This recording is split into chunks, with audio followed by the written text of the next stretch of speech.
As Donald Trump is being briefed on military options in Venezuela, that country's president has a stark warning about a, quote, forever war. This as Nicolas Maduro launched a cross-country military exercise with some 200,000 forces. Donald Trump. The authoritarian leader is accused of enabling large-scale narcotics trafficking in that hemisphere. The U.S. Defense Secretary posted, quote, "The Western Hemisphere is America's neighborhood, and we will protect it." The mission is being called Operation Southern Spear, and America is putting the world's biggest, most advanced aircraft carrier off the Venezuelan coast, loaded with 4 squadrons of Super Hornets, an F-18 variant squadron, 2 helicopter squadrons, and that's just a few of the assets. All this is raising questions if the mission is potentially also opening up to ousting the Venezuelan leader. James Story is a former U.S. ambassador to Venezuela, and he joins us now. Mr. Ambassador, good morning. Hey, good morning. Thanks for having me today. Well, America's most advanced and the world's largest U.S. carrier will be sitting off the coast of Venezuela. That's a 100,000-ton warship, and its strike group doesn't exactly scream, "We're just fighting the drug trade." What do you think Donald Trump's endgame is here? Well, certainly much more capacity than you need to go after small fishing vessels running loads of cocaine up the coast. So, from the very beginning, under the first Trump administration, the president said all options are on the table, and I believe that he now has those options arrayed around the theater. Certainly, this is a pressure campaign against the Maduro regime, against those around Maduro, and the hope for, I believe, the policy is that somebody close to Maduro will show him the exit in order to start the hard process of rebuilding democracy in that country. That's what I believe that the forces are really there for. Now, as you mentioned, since September, the U.S. has destroyed boats, killed men it alleged were involved in the drug trade. Do you think that was sort of phase one that's leading into this part of the mission? Certainly, what the president has done is laid out an argument, and you can debate the argument, of course. We laid out an argument for the extension of executive power and the use of force. I mean, Congress has been out of session. It's now back, or government is now functioning again to the extent that it functions. And they're going to have to take up this question of the authorized use of military force. But certainly, stage one was going after narcotics trafficking. And listen, the regime in Caracas is a criminal organization masquerading as a government. They're involved in this, not only in that, but in lots of other nefarious activity.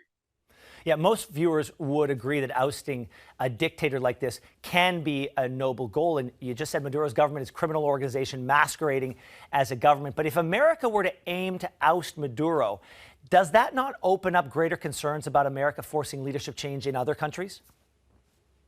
I mean, certainly that's a question. But let's also look at just the going after the narcotics trafficking itself. If that is going after terrorist organizations, then what about the people who use drugs?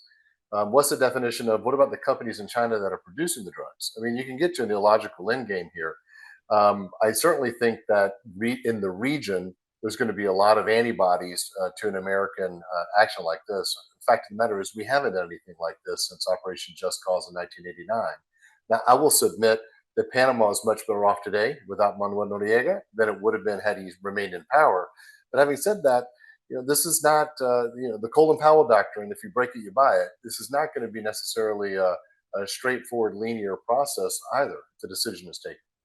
It does feel like even though we're witnessing sort of a buildup in a way we haven't seen before, it looks like we still don't know what path the U.S. government, by way of the military, is going to take. In other words, options are still on the table, are they not? We haven't closed any doors to, say, a diplomatic resolution. Well, if you'd asked me 2 months ago, I would have said, in policy, maintaining the status quo and doing nothing, that's the easiest thing to do, right? I mean, just keep doing what you're doing. If you asked me 2 months ago, I'd have said maybe 10% chance we do something, maybe 10% chance we even open an embassy, because at that time, Rick Grenell was operating in the country, doing things that frankly were criticized under the Biden administration. Fast forward, we now have way too many resources in the region. It definitely seems like we're ripe to actually take some kind of action. Now, that could be against a clandestine airstrip south of Lake Maracaibo, against the FARC, the ELN, the Tren de Aragua, the Cartel de los Soles, a specific group, or there are enough resources in the region to take out the military in Venezuela and the government, were the president to choose so. I think you're going to see an escalation over time. And what do you think this escalation, what do you think this new posturing is doing to the power brokers inside Venezuela right now? What sort of discussions are they having? Well, they're discomfited, to say the least. I would be discomfited by a 100,000-ton aircraft carrier off the coast. I'd be discomfited by F-35s or B-1 bombers or B-52s. There's no level of comfort here among those people. There's also no level of love lost from Maduro. He is a really isolated figure. He was roundly voted out of office last July. Very few people in the military have a high opinion of him. He never served himself. I don't believe anybody is going to jump in a Sukhoi and go after an F-35, right? And I think what you'll see is the quick disillusion of military force, which is also problematic because at the end of the day, in Venezuela, you have so many illegal armed groups operating. When the day comes that Maduro is no longer in power, you're going to have to deal with some illegality, criminality, illegal armed groups, terrorist organizations, and you kind of need the military to help you do that.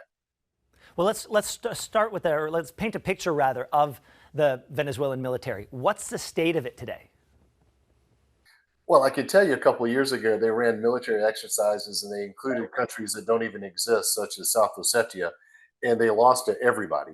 You have a 40% desertion rank among the rank and file, a rate among the rank and file. Their equipment is, if it's not obsolete, it's not been maintained. When I saw that Russian airplane come in, I immediately thought, well, they're going to try to get their airplanes operational again. They're going to work on their surface air missile batteries. They're not training, they're not maintaining, they're not equipping.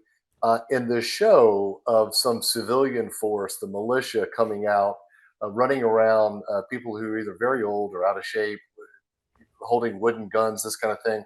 Those people are not going to engage in hostilities against the United States or anyone else. The state of the military is deplorable because, like the rest of the country, they've done nothing to invest in it over the last 25 years. Mr. Ambassador, we've touched on the leadership. We've touched on the state of the military. What about the people on the ground? You were the last U.S. Diplomatic member in Venezuela. What do you have a sense of the people on the ground? How are the civilians faring? How were they faring when you were there? Well, they were faring terribly while I was there, and nothing has gotten easier for them over time. That's why you have maybe 9 million Venezuelans who have fled the country. When you put that in perspective, that would be as if 40 or 50 million people from the United States up and left the country. It's just incredible. They haven't fared well. The educational system is broken. The health system is broken. I went into hospitals. I went into universities. I went into primary schools. Nothing is working. Nothing has been maintained. There's no opportunity.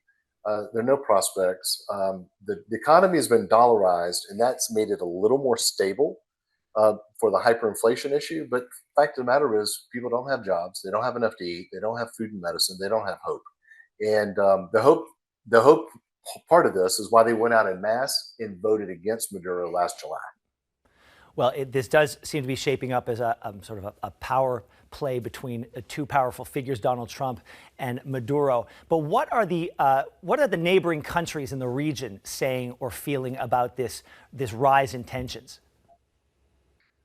Well, President Petro in Colombia sees himself as more of a regional figure, an international figure, a historic figure, a leader of the left, ideologically speaking. He's been very outspoken against the activities in the region. And listen, reasonable people can agree or disagree on what's been happening in the Caribbean. For me, as I ran counter narcotics for Western Hemisphere for the State Department and in Colombia, there's a reason you judicialize these cases. You go after organizations, and there's a reason that you operate in cooperation with other nations. And I think the kind of back and forth, will the Colombians share intel with us or not? I think they're sharing less than they used to share. We're working less closely. And with Brazil, I'd say President Lula also is offering to help mediate. He's not going to be particularly fond of any kind of direct action from the United States. Fundamentally, unilateral action in the region withdraws us away from working in cooperation with our allies in the region. When you have a transnational criminal organization, you have to work with more than one country. You have to work regionally, and that's been affected negatively. Former U.S. Ambassador to Venezuela, James Story, thank you for joining us on the West Block. Thanks so much for having me today.